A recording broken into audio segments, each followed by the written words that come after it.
Everyone. सो आज हम discuss करने जा रहे हैं कि 55th जीएसटी काउंसिल मीटिंग जो लास्ट वीक हुई थी उसमें क्या क्या चेंजेस डिस्क्लोज कर दिए गए हैं जो हमें अब फ्यूचर में एप्लीकेबल होने वाले हैं। हालांकि उसकी कोई नोटिफिकेशन डेट अभी तक इश्यू नहीं करी गई है, लेकिन फिर भी जल्द ही ये नोटिफाई कर दिया जाएगा। ये सिर्फ एक प्रेस रिलीज है जो हमने रिसीव करी हुई है, लेकिन इसके नोटिफिकेशन बजट आते ही हमें मिलने लगेंगे। तो बजट 2025 वैसे भी नजदीक आ रहा है 1 फरवरी को, राइट? तो हार्डली एक मंथ भी नहीं बचा उसके लिए। तो बजट में मोस्टली ये सारे नोटिफिकेशन हमें मिल जाएंगे। लेकिन क्या क्या अपकमिंग चेंजेस हैं जो इस जीएसटी काउंसिल मीटिंग में डिस्क्लोज करे गए थे वो हम आज डिटेल में देखेंगे। ठीक है, हम तो डिस्कस कर ही रहे हैं, इसको इजी लैंग्वेज में मैंने आपके लिए बनाया है। अगर आपको अच्छा लगता है तो लाइक कीजिए, आप तो देख ही रहे हैं, लोगों तक शेयर करें ताकि उनको भी अपकमिंग चेंजेस पता चले जीएसटी के। चैनल को सब्सक्राइब जरूर कीजिए, इससे मोटिवेशन मिलता है, क्योंकि वीडियो बनाने में लगती है सिर्फ 10-15 मिनट की, लेकिन उसके बनाने के पीछे जो एफर्ट लगते हैं, तो आपका एक लाइक शेयर या सब्सक्रिप्शन हमें मोटिवेट करता है ऐसे ही हेल्पफुल वीडियोस आपके लिए बनाने में। कुछ कोर्सेज है मेरे www.taxdecode.com पे अगर आप जाते हैं तो यहाँ पे आपके कोर्सेज के सेक्शन में ये सारे कोर्सेज देखने मिल जाएंगे। बहुत ही इंपॉर्टेंट एंड यूजफुल कोर्सेज है, बहुत ही अफोर्डेबल प्राइस पे। आप अपनी प्रैक्टिस भी इससे ग्रो कर सकते हैं या फिर अपनी ऑफिस में हाई पोजीशन भी पा सकते हैं इन कोर्सेज को सीख के। तो आप जरूर चेक करें, कुछ कोर्सेज आपके लिए फ्री ऑफ कॉस्ट भी प्रोवाइड कर दिए गए हैं। व्यू डिटेल्स पे आप क्लिक करेंगे तो आप उसकी डिटेल्स देख लीजिए, और अगर आपको रिलेवेंट लगता है तो उसको आप बाय करके देख सकते हैं। आप प्राइस भी देख रहे हैं, बहुत ही रीजनेबल प्राइसेस पे ये सारे कोर्सेज आपको मिल जाते हैं। कुछ क्वेरीज तो आप मुझे कमेंट सेक्शन में पूछ सकते हैं या फिर मेरा टेलीग्राम ग्रुप ज्वाइन कीजिए, वहां पे हम क्वेरीज डिस्कस करते रहते हैं। लिंक आपको डिस्क्रिप्शन में मिल जाएगी टेलीग्राम ग्रुप की। अब हम स्टार्ट करते हैं कि क्या क्या जीएसटी काउंसिल में चेंजेस, हमें अपकमिंग चेंजेस के बारे में बताया गया है। तो सबसे पहला चेंज, वैसे तो मैंने सीक्वेंस में नहीं लिया है, जो जो चेंजेस है जो रेलेवेंट है, ज्यादा इंपॉर्टेंट है, उनको मैंने यहाँ पे डिटेल में डिस्कस किया हुआ है। ठीक है, तो सबसे पहला चेंज ये है कि रिसेंटली अभी एक कमर्शियल प्रॉपर्टी की जो रेंटिंग होती है उस सर्विस को आरसीएम बेस पे लायबल कर दिया गया था। अगर कोई रजिस्टर्ड पर्सन इस सर्विस को रिसीव करता है फ्रॉम द अनरजिस्टर्ड पर्सन, तो फिर रजिस्टर्ड पर्सन आरसीएम बेस पे इसकी लायबिलिटी पे करता है, जीएसटी पे करता है, फिर आईटीसी भी क्लेम करता है। अब रजिस्टर्ड पर्सन में तो कंपोजिशन डीलर भी आ जाता है, राइट? लेकिन यहाँ पे ये क्लैरिफाई कर दिया है उन्होंने कि रजिस्टर के केस में कंपोजिशन डीलर के लिए एप्लीकेबल नहीं होता है। उसका मतलब क्या कि अगर कोई कंपोजिशन डीलर रजिस्टर्ड तो है लेकिन कंपोजिशन स्कीम में है और किसी अनरजिस्टर्ड पर्सन से कमर्शियल प्रॉपर्टी रेंट पे लेता है, तो उस केस में उसको आरसीएम पे रेंट पे करने की जरूरत नहीं है। नेक्स्ट जो चेंज है वो होटल्स के लिए है। अब नॉर्मली जो होटल्स रहते हैं ना, उसमें एक डिक्लेयर्ड टैरिफ रेट रहता है। मतलब क्या कि वो जो रूम्स देते हैं ना, उनका रेट क्या है वो ऑलरेडी एक्ट में या फिर कुछ ऐसे नोटिफिकेशंस के थ्रू डिफाइन कर दिए गए हैं। तो नॉर्मली उनका जो डिक्लेयर्ड टैरिफ होता है ना, वो क्या है कि नॉर्मल सीजन में वो जो रूम का रेट चार्ज करते हैं ना वो। अब हमें भी पता है कि होटल्स में जब सीजन नहीं रहती है, तो समझो कोई 5 स्टार होटल का हम अगर एग्जाम्पल ले लेते हैं, तो उसमें रेट आपको 5 to 7,000 या 8,000 तक दिख जाता है। लेकिन जब सीजन रहती है तब आप देखेंगे उसमें 20,000 फिर 25,000 का रेट चलता है। तो इस तरह से डिफरेंसेस उसमें होते हैं। तो इसको ही ये जो मिक्स एंड मैच हो रहा था और ये जो प्रॉब्लम्स हो रही थी, जो टैरिफ रेट है उसके बेस पर वैल्यू सप्लाई काउंट होती थी, तो उस सारी एम्बिग्यूटी को मिटाने के लिए इन्होंने अब डिक्लेयर्ड टैरिफ रेट जो बताया गया, जो डिक्लेयर्ड टैरिफ का डेफिनेशन है ना, वो चेंज करने का डिसीजन लिया है। साथ में होटल्स में है ना, जो भी वैल्यू सप्लाई बनती है ना, वो उनका जो रेट होता है ना, होटल्स का रेट, रूम का रेट, वो प्लस रेस्टोरेंट सर्विस दोनों का रहता है। तो अब रेस्टोरेंट के लिए अलग ट्रीटमेंट दी जाती है, जैसे कि वहां पे तो ऑप्शन मिल जाता है रेस्टोरेंट्स में कि आप वहां पे 5% का रेट भी विदाउट आईटीसी ले सकते हैं। तो अब होटल्स को है ना ऑप्शन दिया जाएगा कि आपको क्या चाहिए, आप जीएसटी रेट सिलेक्ट कीजिए। आप सब पे आपकी टोटल वैल्यू पे आप 5% विदाउट आईटीसी लेना चाहेंगे कि 18% विद आईटीसी लेना चाहेंगे। तो अब होटल्स को भी डिक्लेरेशन सबमिट करना पड़ेगा इसके रिगार्डिंग। तो ये आपके होटल्स के लिए है। अगर आप होटल इंडस्ट्री को बिलोंग करते हैं, आपका वो क्लाइंट है, तो आपके लिए यूजफुल हो सकता है। ठीक है, नेक्स्ट चेंज है हमारे सेकेंड हैंड कार डीलर्स के लिए। अगर कोई आप कार डीलर हो, सेकेंड हैंड कार्स में आप डील करते हो, जहां से आपने कोई कार परचेज कर दी सेकेंड हैंड और उसमें कुछ काम करवा के फिर उसको बेच दिया, 5 लाख में परचेज करी थी, 7 लाख में बेचा, तो जो 2 लाख है वो आपका मार्जिन है। अभी ऐसे कार डीलर के लिए एक क्लैरिफिकेशन आया है। वैसे तो उनपे जो रेट था, जो जीएसटी रेट है ना ऐसे सेकेंड हैंड कार डीलर पे, वो पहले 18% ही था, लेकिन उसमें अगर वो इलेक्ट्रिक व्हीकल रहेगा या फिर कोई स्मॉल व्हीकल रहेगा ना तो 12% था, अभी उसको भी चेंज करके 18% कर दिया गया है। तो अभी सेकेंड हैंड कार डीलर के लिए भी रेट 18% ही रहेगा, जिसके लिए 12% था उसको भी चेंज करके अब 18% कर दिया है। ठीक है।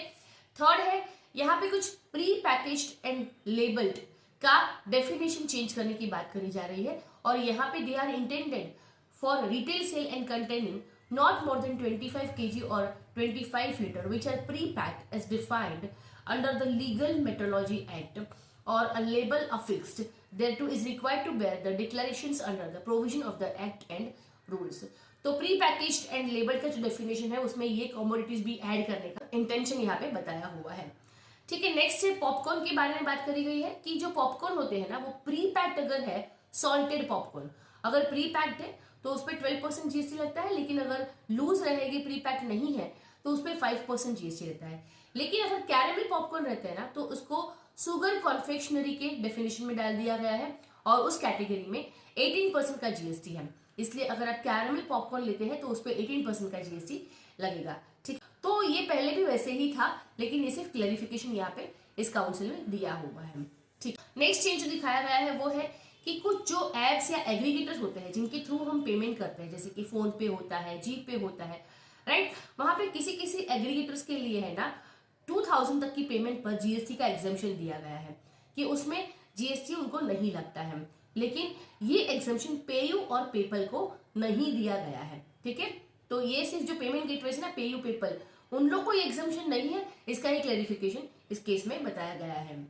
दूसरा है, अगर आप कोई लोन लेते हैं और फिर उसको रीपे नहीं करते हैं तो उस पर आपको जो पेनल्टी लगती है, मतलब समझो आपने लेट पेमेंट किया लोन का, तो उस पर जो आपको पेनल्टी लगी है ना उस पर पहले जीएसटी लगता था, लेकिन अभी ये बताया गया है, क्लैरिफाई किया है कि आपकी पेनल चार्जेस पे जीएसटी एप्लीकेबल नहीं होगा। नेक्स्ट शेड्यूल 3 में एक नया एंट्री डालने की बात करी गई है, जहां पे जैसे हमें पता है कि कस्टम बॉन्डेड वेयरहाउस में अगर आप कोई गुड्स ट्रांसपोर्ट करते हैं with in the custom bonded warehouse तो उस पर जीएसटी चार्ज नहीं होता है।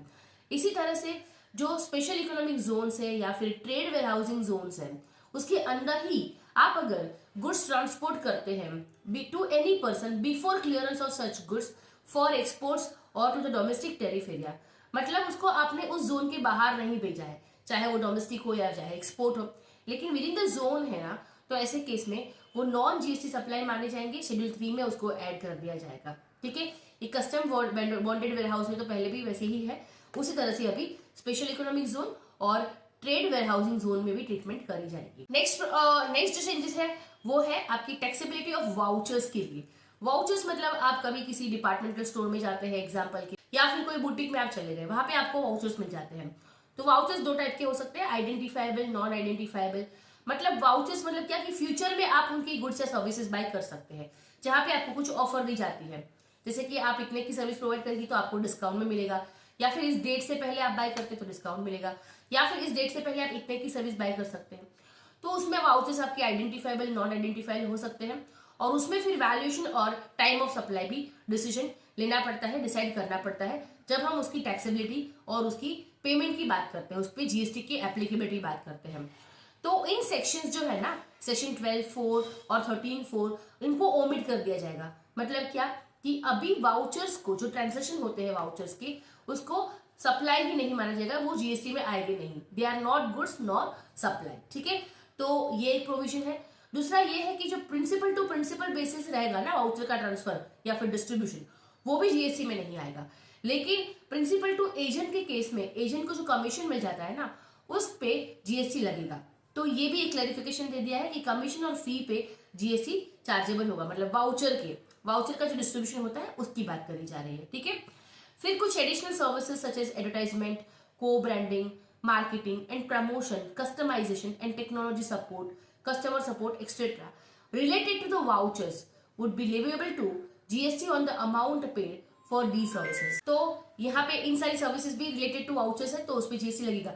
मतलब सिर्फ जो वाउचर की ट्रांजेक्शन है ना उसको ही ओमिट कर दिया गया है, बाकी मतलब वो सप्लाई ऑफ गुड्स भी नहीं है, सप्लाई ऑफ सर्विस भी नहीं है, बाकी वाउचर रिलेटेड अदर सर्विसेज जो भी रहती है उस पर फिर जीएसटी जिस तरह से एप्लीकेबल है उसी तरह से रहने वाला है। ठीक है, नेक्स्ट जो चेंज है वो क्या है, आरसीएम रिलेटेड है, जहां पे जो ई कॉमर्स ऑपरेटर को रिवर्सल करना पड़ता है उसको कुछ कैसे कैटेगरी में एग्जेम्प्ट कर दिया गया है। अब वो क्या है, जैसे कि सेक्शन 17(1) और 2 क्या है, अपना एग्जेम्प्ट और टैक्सेबल सप्लाईज बताता है। और अगर हमारी कोई एग्जेम्प्ट सप्लाईज है और उस पर हमने आईटीसी क्लेम किया है तो वो हमें आईटीसी रिवर्स करना पड़ता है एज पर रूल 42 और 43। 42 में पर्सनल एक्सपेंसेस के लिए होता है और 43 कुछ कैपिटल गुड्स पे होते हैं, तो उसमें कुछ टर्म्स एंड कंडीशन होती है। लेकिन ये रिवर्सल है ना आरसीएम वालों के लिए एप्लीकेबल नहीं था। जो सेक्शन 9(3) और 9(4) के लिए नोटिफाइड किए गए हैं ना गुड्स या सर्विसेज, उस पर ये एप्लीकेबल नहीं था। लेकिन अब इस क्लैरिफिकेशन से सेक्शन 9(5) मतलब जो ई कॉमर्स ऑपरेटर है ना उनको भी ऐड कर दिया, बोला है कि आपको इस कैटेगरी वाले एग्जेम्प्ट सप्लाईज की आईटीसी को रिवर्स करने की जरूरत नहीं है। ठीक है, तो ये सिर्फ एक छोटा सा एडिशन है सेक्शन 9 अपने ई कॉमर्स ऑपरेटर का for the no reversal required in this situation. ठीक है, नेक्स्ट है, अगर ये एक क्लैरिफिकेशन ही यहाँ पे दिया हुआ है, क्या होता था नॉर्मली कि समझो मैं महाराष्ट्र में हूँ मिस्टर ए, ठीक है, और वो कर्नाटका से गुड्स परचेस कर रहे हैं मिस्टर बी से। अब कर्नाटका से जब महाराष्ट्र में गुड्स आ रहे थे, ट्रांसपोर्ट हो रहे थे, तो इन बिटवीन गुजरात आया और गुजरात में ही मिस्टर ए ने ये गुड्स सोल्ड आउट कर दिए, ठीक है, मिस्टर सी को। तो ये गुड्स महाराष्ट्र तक तो पहुंचे ही नहीं है। तो यहाँ पे फिर ऑफिसर आया और बोला कि one of the condition to claim the ITC is receipt of goods. तो आपने एक्चुअली गुड्स रिसीव कर लेना चाहिए था, आपने रिसीव ही नहीं किया तो आपको आईटीसी इसका नहीं मिलेगा। तो इसी को क्लैरिफाई करने के लिए ये क्लॉज डाला गया है इस मीटिंग में कि इस केस में भी आपको आईटीसी मिलेगा। ठीक है, नेक्स्ट है आपके जीएसटीआर 9(c) की फाइलिंग की लेट फीस की वेवर। जीएसटीआर 9(c) दोनों एप्लीकेबल था, लेकिन आपने सिर्फ 9 फाइल किया, 9(c) फाइल नहीं किया for the financial year 17-18 to 22-23। तो ऐसे केस में 9(c) पे जो लेट फीस लगती है उसको वेव कर दिया जाएगा अगर आप इसको फाइल करते हैं बिफोर 31 मार्च 2025। क्योंकि यहाँ पे क्या था कि एक्ट में है ना जीएसटीआर 9(c) की कोई लेट फीस लगाई नहीं गई थी, बताई नहीं थी, इसलिए ऑफिसर सेपरेटली इसकी नोटिस भेजते थे कि आपने फाइल लेट किया है तो अभी इसकी लेट फीस पे करो, और सेपरेटली फिर इन लोगों को पे करना पड़ता था। तो अभी उसका वेवर डिक्लेयर कर दिया गया है। तो आप चेक कीजिए, अगर आपका कोई पेंडिंग है तो 31 मार्च 25 से पहले जरूर फाइल कर दीजिए 9(c).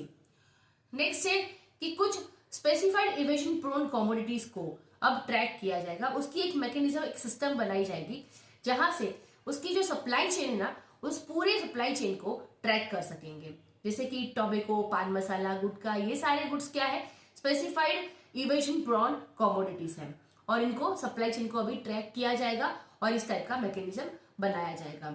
ठीक है, फिर दूसरा और एक चीज ये बताई गई है कि अगर आप ऑनलाइन सर्विसेज देते हैं such as supply of online money gaming या OIDR सर्विसेज अगर किसी अनरजिस्टर्ड पर्सन को, तो फिर ऐसे केस में आपके इनवॉइस पे आपको उसका स्टेट स्पेसिफाई कंपलसरी करना होगा। मतलब कि इन शॉर्ट ये बता रहा है कि ऑनलाइन सर्विस के केस में B2C सप्लाईज में आपको स्टेट मेंशन करना है। अब हालांकि अगर आप ऑनलाइन सर्विस दो या फिर ऑफलाइन दो, कुछ भी दो, लेकिन अगर कोई अनरजिस्टर्ड पर्सन को आप देते हैं B2C सप्लाई के केस में, वैसे भी आपको इनवॉइस पे ये मेंशन करना कंपलसरी ही होता है। ठीक है, तो ये कोई नया प्रोविजन नहीं है, लेकिन फिर भी ये रिमाइंड क्योंकि नहीं हो रहा है, लोग फॉलो नहीं कर रहे इस कंप्लायंस को, और इसीलिए ये यहाँ पे स्पेसिफिकली क्लेरिफाई किया गया है और लोगों को याद करवाया गया है कि आपको अब मैंडेटरी करना होगा। ठीक है, नेक्स्ट है 17(5) जहां ब्लॉक क्रेडिट आती है, उसके D पॉइंट में अगर आप देखते हैं तो वहां पे प्लांट और मशीनरी और प्लांट एंड मशीनरी ऐसे कुछ वर्ड्स में एम्बिग्विटी है। मतलब वहां पे है ना लोग इस लूप होल का फायदा उठा के कुछ टैक्सेस में बेनिफिट्स ले रहे थे। तो अब ये जो प्लांट और मशीनरी है ना उसको निकाल के प्लांट एंड मशीनरी रेट्रोस्पेक्टिवली कर दिया गया है। ठीक है, तो स्टार्टिंग से ही अब जब से जीएसटी एक्ट आया ना तब से इस एक्ट में चेंजेस करे जाएंगे और प्लांट और मशीनरी को निकाल के प्लांट एंड मशीनरी कर दिया जाएगा। इसका एक केस था, इसका एक डिटेल वीडियो मैं आपको चैनल पे दे दूंगी कुछ ही टाइम में कि ये एग्जैक्टली क्या है, किस तरह से लोग इसका फायदा उठाते थे और इसको क्यों चेंज कर दिया गया। ठीक है, नेक्स्ट है अमेंडमेंट इन सेक्शन 107, 112। मतलब शॉर्ट में अगर मैं बता देती हूँ तो अगर आपको अपीलेट अथॉरिटी के सामने कोई अपील करनी है, ठीक है, तो पहले जो आपको प्री डिपॉजिट करनी पड़ती थी ना वो 25% थी, लेकिन अभी उसको रिड्यूस करके 10% कर दिया है in cases involving only demand of penalty without involving demand of tax. जहां पे सिर्फ पेनल्टी डिमांड होता था, टैक्स नहीं डिमांड था। उसी तरह से अगर आप अपीलेट ट्रिब्यूनल के केस में, मतलब कि यहाँ पे अगर अपील फाइल करते हैं वो भी only demand of penalty without involving the demand of tax, तो उस केस में आपको जो प्री डिपॉजिट है वो 10% अभी करनी पड़ेगी। ठीक है, तो ये क्लैरिफिकेशन प्रोवाइड कर दिया गया है। इसमें दूसरा एक चेंज है आईएसडी को लेकर, इनपुट सर्विस डिस्ट्रीब्यूटर को लेकर, और उसमें अब explicitly include inter state RCM transaction also. तो आईएसडी मैकेनिज्म में अभी ये इंक्लूडेड नहीं थे, लेकिन अब से जो इंटर स्टेट आरसीएम ट्रांजेक्शन थे उनको भी इंक्लूड किया जाएगा और अकॉर्डिंगली इनके एक्ट में भी और सेक्शंस में भी चेंजेस किए जाएंगे। फिर दूसरा एक चेंज ये है कि जो person liable to register under tax नहीं है, लेकिन फिर भी उनको जीएसटी में टैक्स लायबिलिटी आ रही है, पेमेंट करने के लिए अगर वो लायबल आ रहे हैं, तो फिर उनको एक टेम्पररी आइडेंटिफिकेशन नंबर प्रोवाइड कर दिया जाएगा। तो उनको जीएसटी रजिस्ट्रेशन नहीं लेना पड़ेगा और टेम्पररी आइडेंटिफिकेशन नंबर प्रोवाइड करेंगे। उसके थ्रू वो सिर्फ अपने जीएसटी लायबिलिटी जहां पे जरूरत पड़ रही है, उन पे लायबिलिटी आ रही है, तो वो उनके थ्रू पे कर सकेंगे। ठीक है, नेक्स्ट है जो कैटेगरी ऑफ रजिस्टर्ड पर्सन है, किसके लिए, for the taxpayers who opted for the composition levy through form CMP 02। तो अगर उन्होंने कंपोजिशन लेवी ऑप्ट किया है किसी भी केस में, तो जो कैटेगरी एफ रजिस्टर्ड पर्सन है उसमें अमेंडमेंट के भी ऑप्शन अभी दिए जाएंगे और उनको वो कैटेगरी में जाके अमेंड कर सकेंगे। अब नेक्स्ट चेंज जो है वो बताया गया है कि आईएमएस, अब आईएमएस तो ऑलरेडी एक्टिव हो चुका है पोर्टल पे, जहां पे आप आईएमएस में जो भी आपके इनवॉइसेस शो हो रहे हैं उनको एक्शंस ले सकते हैं और आपके लिए एक्सेप्ट, रिजेक्ट या फिर उनको पेंडिंग छोड़ सकते हैं, और आपका 2B जनरेट कर सकते हैं आपके हिसाब से, और फिर 3B में उतना आईटीसी आप क्लेम करेंगे। अब तक ये ऑप्शनल है, मैंडेटरी नहीं हुआ है, लेकिन शॉर्टली इसको मैंडेटरी कर दिया जाएगा, क्योंकि आपके क्रेडिट नोट के केस में अगर आपको पता होगा तो आपकी जो क्रेडिट नोट है वो अगर आप आईएमएस के थ्रू एक्सेप्ट करते हैं तभी जाके आप उसकी आईटीसी क्लेम कर सकते हैं। तो ये इंपॉर्टेंट हो जाता है कि आपके लिए आईएमएस के थ्रू एक्शन लेना पड़ेगा। तो धीरे धीरे ऐसी बहुत सी चीजें होगी जो आईएमएस के थ्रू आपको करनी पड़ेगी और इन शॉर्ट आपके लिए आईएमएस मैंडेटरी हो जाएगा।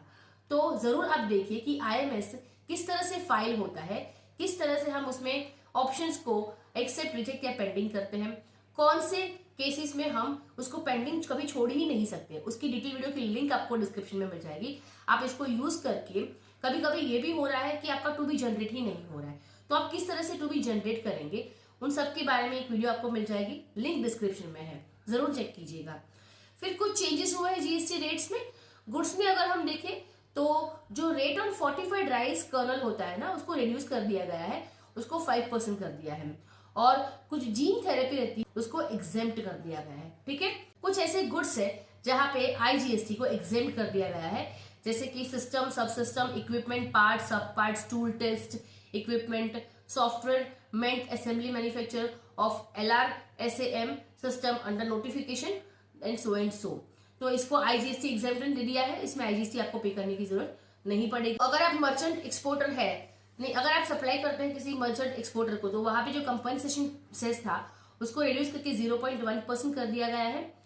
फिर आईजीएसटी भी एग्जेम्प्ट कर दिया गया है on import of all the equipment and consumable samples by inspection team of the international atomic energy agency subject to the specified condition, लेकिन कुछ इसमें कंडीशंस रहेगी। To extend the concessional 5% GST rate on food input और food preparations under HSN 19 or 21 that are supplied for food preparation intended for free distribution to the economically weaker sections under the government program subject to existing condition।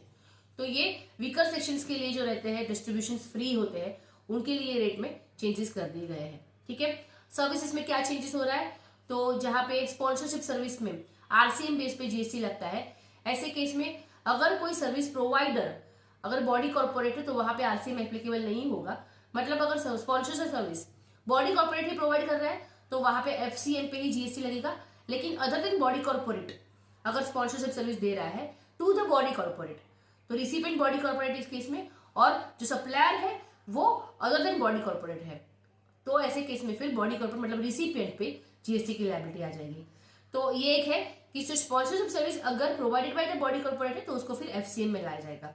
ठीक है, तो ये service में भी change कर दिया गया है। To clarify that the pepper whether fresh, green और dried pepper and raisins when supplied by an agriculturist is not liable to GST. मतलब इन गुड्स को भी अभी नॉन जीएसटी में डाल दिया गया है, एग्जेम्पशन दे दिया गया है। ठीक है, तो ये था, हमने बहुत सारे चेंजेस ऑलरेडी डिस्कस कर लिए हैं। आपको इस प्लेस लिस्ट की कॉपी भी मिल जाएगी, साथ में डिस्क्रिप्शन आप चेक कर सकते हैं इसके लिए। और वीडियो अच्छी लगी तो लाइक जरूर कीजिएगा, लोगों तक शेयर करें ताकि उनको भी चेंजेस पता चले, और चैनल को सब्सक्राइब जरूर कीजिएगा, इससे मोटिवेशन मिलता है। Thank you so much. Courses की लिंक जो मैंने आपको स्टार्टिंग में डिस्क्लोज किया था, उसकी लिंक आपको डिस्क्रिप्शन में मिल जाएगी। इन कोर्सेज को आप जरूर चेक करें एक बार, क्योंकि बहुत ही रिलेवेंट है आपके लिए, और छोटी से छोटी चीजें इसमें कवर करी गई है, जिससे आपकी नॉलेज अपग्रेड हो सकती है, आप अपनी प्रैक्टिस में ग्रो कर सकते हैं, या फिर आपके ऑफिस में आप हाई पोजीशन पा सकते हैं।